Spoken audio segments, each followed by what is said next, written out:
For this Kickstarter Pickstarter, we hope you find a good deal, maybe even a steal for the week of September 3rd, 2018. A Thief's Fortune from Artipia Games. That's right, I said it like fortune instead of fortune. Anyway, this is our first pick this week, and it involves the life of a thief, and particularly that thief's future, where you are trying to determine his future life, his outcome. And every person is going to be playing a different potential future of that thief. You're trying to gain more fortune points to figure out which one will be the best path for him. So there's kind of an element of psychic powers in here. Each player has their own layout in front of them that includes a future, present, and past section. So you're going to be having cards in different areas of your area, and depending on where they are, different things can happen. So in your future section, you're going to be getting loot from there that you can spend on different things. Once it's cleared of loot, it moves down to your present section where you can exhaust those cards to use them for various actions.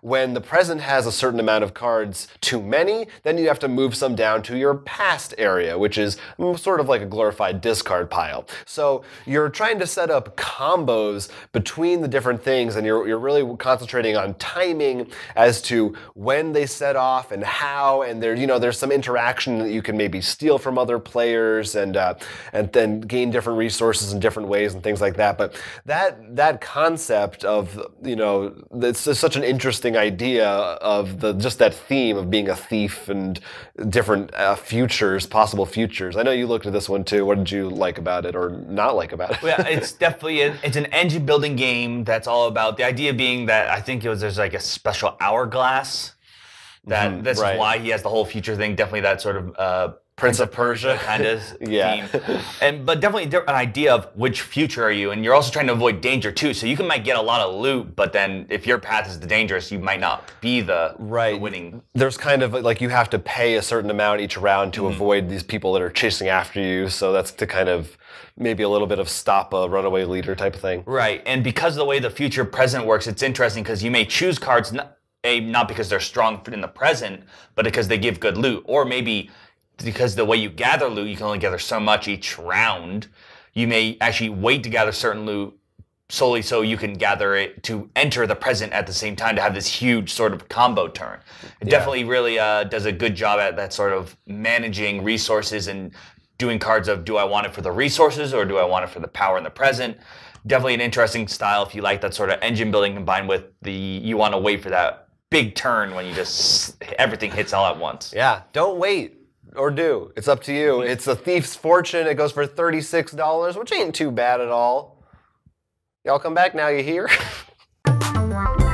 Infamous is about playing supervillains in more modern day times, more of like superhero comic style, and trying to show that you are the most evil supervillain of all time. You'll be doing this by completing pretty much evil plans, contracts in the center of the board, as well as gathering henchmen to help you of different kinds, monsters, mercenaries, whatever helps fit your plan best. Each supervillain is also going to be unique, such that they have special strengths as well as weaknesses, which is hilarious, very comic book style. The example they give is the mastermind gorilla, whose weakness is actually an incompetent assistant, which is hilarious. This has a really fun cartoony vibe. I really enjoyed it. I like the sort of this contract filling out and gaining henchmen. But to gain the henchmen, you have to build your super lair to sort of fit their needs as well, which definitely didn't attract them, which I thought was a little cool. Definitely sort of the lighter side of villain, but still gets that fun villainy vibe out with the defeating the world. And if you look at some of the contracts, like one of the ones I thought was hilarious was you are trying to complete a mind control device. Okay. And they say if you complete it, you say you name it television. Oh. And if you fail, it's like one of your subjects accidentally walked in, and you still get some bonus points and stuff. But and you watch him messing with it. So it's very fun, sort of back and forth. It has that flavor text, I think, that is still fun to be added in a game that you would want from that sort of comic book style. Mm-hmm. So not related at all to the video game Infamous, which is also about superpowers? As far as I know, it is not. I wonder if there's any, I guess there's no issues with that copyright. I mean, that's probably a very hard word to copyright, I guess. Yeah, maybe that's part of it, yeah. I mean, last I checked, didn't Candy Crush try to do candy? Something like that. But yeah, this goes for $59. It is a bigger game. But I definitely think it's worth checking out, especially if you are into that more comic book style in the sense of, I guess, older comics, not the more darker series, because I guess comic can cover a lot of things nowadays. But I do love, and hopefully you are not part of the incompetent assistant pile. Let's get back to Thieves. It's another thief game. It's called Thieves' Den from Daily Magic Games. Actually set in the same universe as the slash town as the 10-minute heist game, which they put out just recently. It's another thief game, like I said, but this one it's actually primarily a drafting game where you have different cards and you're drafting them in their different locations, and you're going to be putting them down in front of you. Then everyone gets a chance to take their little thief pieces and put them onto different locations. You could put them on your own card in front of you or on someone else's card. And there will be different reasons you want to do that. For instance, each place has a different action associated with it. It could reward you with various types of treasures. And there might be a bonus, like if someone puts their thief on your card, you will get a little reward from that, and you'll also get to use their thief piece in the next round. So you may need to worry about keeping your piece, giving it to someone else you don't want to give it to, or getting it back later on. So, you're deciding which cards are the best to put down for you, and or maybe even you want other people to use them. You can also use your treasures. There are fences that you can sell them off at for better treasures. There's a witch you can trade them to for different bonuses, and you're trying to get points in that way. It sounded like kind of a fun drafting, sort of with kind of a light worker placement element to it. Kind of reminded me of Harbor, a small game that we really liked that was fun, where you kind of own the different buildings, so you can put your piece on there, but for a price, depending on how you're playing with other people. And Daily Magic, of course, all their games have been really good, and it definitely shares a similar kind of aesthetic with those symbols that you recognize. It's not the same ones as like Valeria, but similar sort of style where you're going for the different sets of those symbols. Yeah, it's definitely always interesting when there's that balance of this gives me a lot of power but gives you power too kind of deal. Yeah. Because it's not simply just, oh, look, I win. Right. Usually because that means if you try to do that, people are like, oh, I get that too. So it adds an interesting twist of that sort of, or even enticing someone to be like, if you really need a piece, you'd be like, you really want this? Look, it's right there. Yeah. So that's definitely always something fun to look into, because it definitely adds a bit more metagaming, I think, in a good sense, to the table. Yeah, and drafting games. I always love drafting. It's a great mechanic. So check out Thieves' Den. It goes for $29. It's up there right now. This next one is sort of an interesting one for me, because when I first saw Microbrew, I'm like, oh, it's a nice small game that, take on the go and do quickly. It is a small, fits into a nice small tin, but it is an actually hour-long game. So this is a big game in a small package. In this game, you are actually sort of microbrewers, and you have to try to get certain customers. And of course, they have very picky tastes and what beers they like. So you're trying to craft the perfect beers, but of course, beers take time to make. So you have to maybe try to push them off a little, or maybe try to get not the perfect beer with them. But it was an interesting sort of resource management, of course, involving beers. And I was just impressed mostly that for something that is an hour-long game to fit in such a small package is pretty impressive, because that's a lot easier. Most of the hour-long games, we're carrying them to each other's place like this. Yeah, sometimes you like that. It's cool. It's great when you have a small box, and usually they're party games or whatever. But yeah, you don't actually see too often a meatier game that you can carry around in like one that. hand. Yeah, so that's cool. I think that takes some skill to pull off. Yeah, one of the things they show in is like how to pack it. You put the meeples down first, and then this, nice. Which actually I would like if more games did. Sometimes I open things like, all right, how am I supposed to sort this? Yeah. I'm sure you've just had a few pop into your head. But this goes for starting at $19, can go up to $39 depending on your pledge level. So check it out for whatever fits your needs the best. But once again, if you're looking for something with a bit more meat that could probably fit in a cargo pocket, I guess. Not really a regular pocket. That's do people still wear those? I do. I guess a purse, yeah. This might be a game for you. Welcome to Bob Beal. The city that you're going to be building in their next game, Ba Beal from Meridiano 6. This is a 2-player tile-laying game where you're actually building the same city together, but you're competing to see who can get the most points is how you place them. The way it works is there's a lineup, I would say similar to a game like Suburbia, where there are different costs of different tiles, and each round the lowest cost gets kicked out if nobody bought it. And you're going to choose one to buy and then place it somewhere in the city.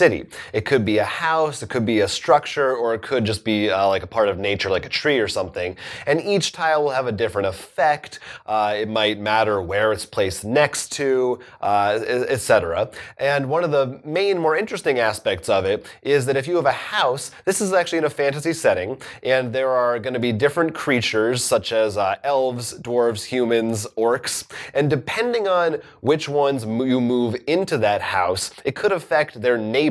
So there's a whole tree, sort of a rock, paper, scissors kind of thing, but with, it's like 5 or 6 different races. So for instance, if an orc moves into a neighborhood and there are humans adjacent, humans don't like orcs and they're going to want to leave. So you have to figure out how you're going to play, because at the end of the game, you want to have the most control of the most territories, which involves having your colored people more present on the board. So you want to make sure you're kicking out your opponent from those areas and not getting kicked out yourself. Yeah, it's a real shame when the property value dies when the orcs move in. It is kind of a strange, I don't think it's intentional, but it is sort of a weird commentary, like political, social commentary on... I guess, except usually if it feels social commentary, there'd be more of a one-way. It's not a rock, paper, scissors. Yeah, it's weird. I guess unless it's the rock, paper, scissors is the top, gentrifies the bottom, and pushes the bottom out again. Yeah, it could be something like that. Anyway, it looked cute. It has a fun art style. It sort of reminded me of like almost Suburbia or like Carcassonne-esque, but you know, like probably Carcassonne level of maybe a little more complex than base Carcassonne, but it looked cool. Check out Ba Beal. It goes for $28. And finally, we bring you something a little different for those who love board games. This is actually a book by Aaron Dean, which actually chronologies a lot of game designers and sort of their processes and what their ups and downs in designing games. It's going to be probably a really cool read if you're interested in seeing how sort of the behind the curtains of game design, which I know I'm definitely interested in, know like why things did or didn't work, what are their thoughts, and maybe why their game may be so popular. And it has a lot of people going on. You can take a look. They have a list of all the developers they have in the book. So this only goes for $10 to $25, depending on digital versus a full on book. And I'm definitely curious about it and giving it a read. I definitely could use a bit more literature in my board game world.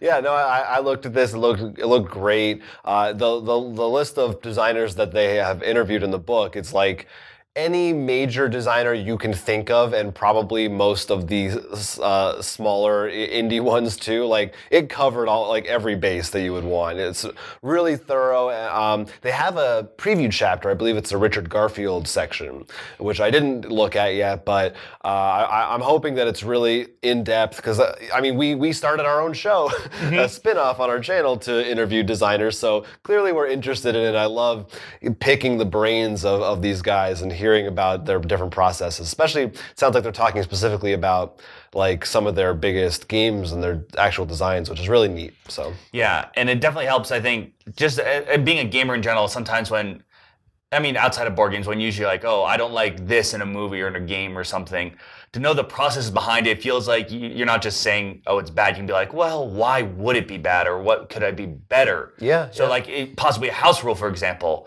could be because, oh, this doesn't work because we've seen this mechanic work this way, and this is why did the designer choose it to work this way? Oh, because it's broken if it didn't work this. So I think that helps just you as a consumer. Yeah. Oh, yeah. And critic. Yeah, to be able to like better form, what's good and bad, instead of just saying, I didn't like it. Now you can kind of understand why. I think that's cool. Plus, we could all use a bit more reading in our lives. Those are our picks for the week. There's also another big one that we didn't talk about, which is Starcadia Quest, the new CMON one, which is Arcadia Quest, but in space, because we just haven't played those games, not really on our radar, but I feel like it's definitely one of the bigger high-profile releases. Yeah, it's a big one. It's one of those things we just haven't gotten to. honestly don't care about it at all. So check that out. Let us know in the comments if you care about Starcadia Quest and why, or if you backed any of these other titles or anything else coming out this week. Otherwise, you can find us more videos on the rest of our channel. Follow us, check out the description below, and we'll see you later. And I'm Jonathan. And I'm Will. And this was Kickstarter Pickstarter. Hey, if you liked this video, then like this video and subscribe to our channel for more board game content. Would you kindly do it now?